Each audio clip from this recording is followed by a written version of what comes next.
The Master of Surisu, Obi-Wan Kenobi, made a statement of what Form 3 lightsaber combat truly meant. His skill with that style is one of the things that put him on the High Council and earned him his life on more than one occasion, specifically against Dooku, Grievous, Maul, and later, Vader. But while his style has been broken down and analyzed many times before, there are many things that not a lot of people talk about, and that is that Obi-Wan didn't actually start with Form 3, and didn't adopt it until around the beginning of the Clone Wars. From Padawanship into knighthood, Obi-Wan largely used Lightsaber Form 4, and was an Ataru practitioner, having learned Form 4 from the style of Qui-Gon Jinn. So what we wanted to do in today's holocron, my friends, is go through the evolution of Kenobi's lightsaber form, and talk about specifically why he switched from Ataru to Surisu. But before we dive in, we'd like to thank the sponsor for this video, Kamikoto Knives. Do you want a blade that's sharper than a passive-aggressive insult from Mace Windu? A blade forged of the metals that literally inspired Beskar? A knife built tougher than Rey's plot armor? Well, let me introduce you to Kamikoto. Kamikoto is a company that offers an incredible array of immensely durable and high-quality Japanese steel kitchen knives. Each of their blades is forged using the traditional Japanese techniques as old as the Jedi Order itself. Each knife features intricately tempered Japanese steel impressive as Mandalorian Beskar. I gotta get one of those. Used by Michelin chefs around the world, Kamikoto knives are individually inspected before being sent out, and much like a Jedi's lightsaber, it comes with a lifetime guarantee. Just like a Jedi, you too can have your own trusty blade ready to conquer any meal at any moment. Many of the greatest chefs from around the galaxy comment on how important it is to have a high-quality knife. All Kamikoto knives are delivered in a heavy-duty ashwood box that, might I add, smells amazing. Right now, Kamikoto is running a limited-time Father's Day sale, where you can get your father something that Luke Skywalker never could. And by using promo code JEDI, you will receive $50 off of your order by using the link in the description down below. Thank you again to Kamikoto for sponsoring today's video, and with that, let's open the holocron. As a Jedi Padawan, Obi-Wan Kenobi learned the fourth form of lightsaber combat under his master Qui-Gon Jinn, who in turn learned it from observing Dooku's master in Yoda. Qui-Gon had been an expert at the form, having been drilled constantly by Dooku, who was a stickler for proper blade work. As a result, Qui-Gon was a truly formidable Jedi, even as a much older man when he was not able to perform the acrobatics of Form 4. Qui-Gon modified his Ataru style to rely more on heavy two-handed attacks, followed by quick flourishes, in order to cover up his blind spots, as well as incorporating lots of unarmed strikes into his sequences. We notice though, that Qui-Gon retains the footwork of Ataru, which is how he is able to move so nimbly on the battlefield despite not doing very many acrobatics. In turn, he would teach his Padawan the same, but obviously the much younger Kenobi was able to perform the more physical aspects of Form 4. We see him doing a lot of jumping, split kicking on droids twice during the Phantom Menace, and he's able to flip all around Darth Maul, impressively keeping up with the Sith assassins Juyo. We learned in the canon novel Master and Apprentice that Kenobi has an incredibly reliable blade style because Qui-Gon constantly kept Obi-Wan drilling in the basics of the lightsaber form. Though Kenobi became frustrated with his master's refusal to teach him the more advanced techniques, he soon came to appreciate the value of teaching it, as it made him using the lightsaber completely effortless and thoughtless, something that would help him a great deal with Surisu later. Because Qui-Gon also seemed to have taught Obi-Wan the 9-man style of employing force attacks in his blade work. Both Jedi at times are able to break off from their blade sequences and seamlessly weave into quick force pushes. It's necessary to note that this is considered advanced for even Jedi Knights to pull off. Usually when in saber combat, Jedi are so focused on using their saber that it takes a moment to build a proper concentration to manifest the force in a combative way. Even the great Anakin Skywalker would need a moment to compose himself and break off an attack. However, for Kenobi, due to his training under Qui-Gon, using the Force in tandem with his lightsaber is as easy as moving.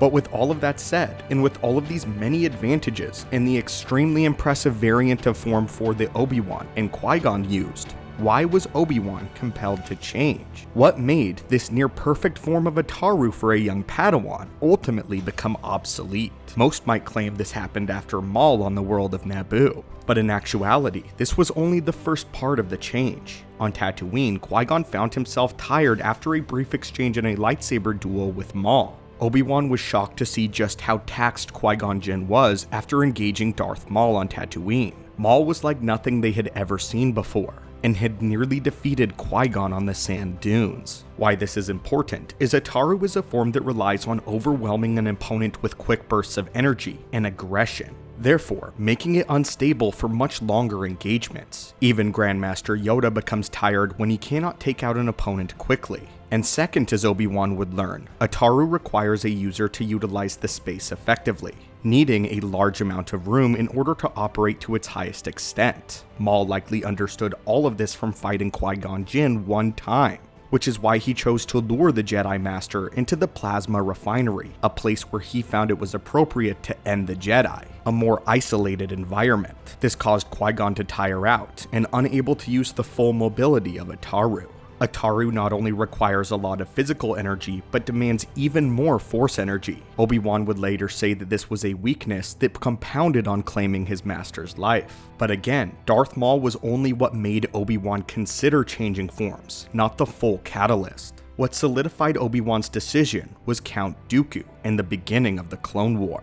Obi-Wan was still using Ataru in Attack of the Clones, but was learning Sarisu in the process, so he was a bit in a transition period between forms. Dooku knew Ataru backwards and forwards for obvious reasons, and utterly dismantled Obi-Wan in a duel that lasted a humiliating 31 seconds. Surely you can do better.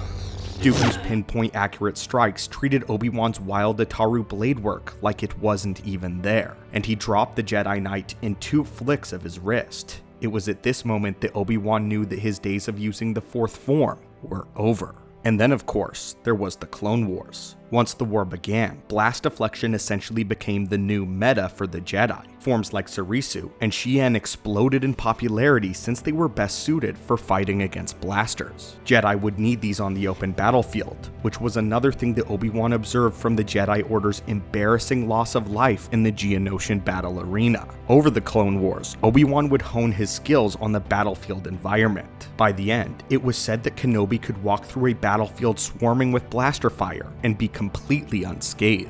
In the now Legends novelization of Revenge of the Sith, Dooku was so stunned by Obi-Wan's bewilderingly fast defense that he was rendered at a complete loss for how to react. But the cherry on top of it all was that Obi-Wan retained the energetic footwork of Ataru, allowing Kenobi to cover distance incredibly effectively and keep up with more mobile enemies. We see this properly displayed in his duel on Mustafar with Anakin, as well as with his multiple engagements with Dooku in canon, not to mention how well it served him against Maul and Savage, but most importantly, against General Grievous. Not only was Kenobi able to deflect his many lightsabers, but he jumped, dodged, and rolled all around Grievous, forcing the droid to be constantly moving and changing his positioning to keep up, thus creating openings for Kenobi to slip his defenses and take out each arm one by one. So now, the question remains, why Sarisu specifically? Kenobi made the direct effort to change his forms because of what he observed and experienced at the hands of 2 Sith Lords. He watched Qui-Gon, a renowned master of the blade, get his defenses broken down and then impaled. And then, some years later, he experienced his own defenses get effortlessly slipped by Dooku, who very well could have killed him. Not to mention that on the Battle of Naboo, blade to blade, Maul too defeated a young Kenobi. Because of this, Obi-Wan sought the opposite, and by definition, the direct opposite of Ataru, its high energy and aggression, is Sarisu. Beyond this, and because of his many defeats, Obi-Wan choosing Form 3 was the ultimate statement of humility.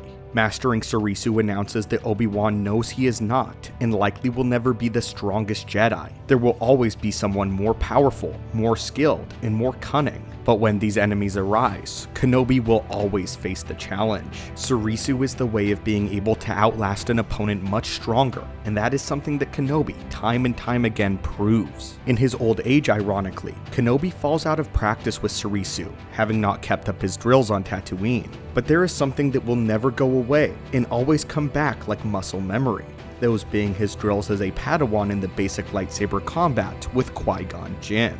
Ironically, as an old man, Ben Kenobi uses a Taru with Qui-Gon Jinn's two-handed variant on the form. We did a holocron last year about how in the Obi-Wan Kenobi series, Kenobi actually utilized a Taru in his final duel with Vader, defeating the Sith Lord by using a style of lightsaber combat that his former apprentice would have no knowledge of defending against, that being Qui-Gon Jinn's Ataru. Kenobi again fools another Sith, Maul this time on Tatooine, by faking him out with Qui-Gon's form, and by A New Hope, Ben is old and out of practice, and he is unable to stand against the strength of Vader. Still though, at the end, he uses Qui-Gon's Ataru mixed with what he remembers and practices with Sarisu. But anyway, my friends, this is the evolution of Kenobi's lightsaber style, and the real reason why he switched from Ataru to Sarisu. If you enjoyed this breakdown, be sure to let us know in the comments down below, and as always, share your thoughts and insights. And until next time, my friends and acolytes, may the Force be with you.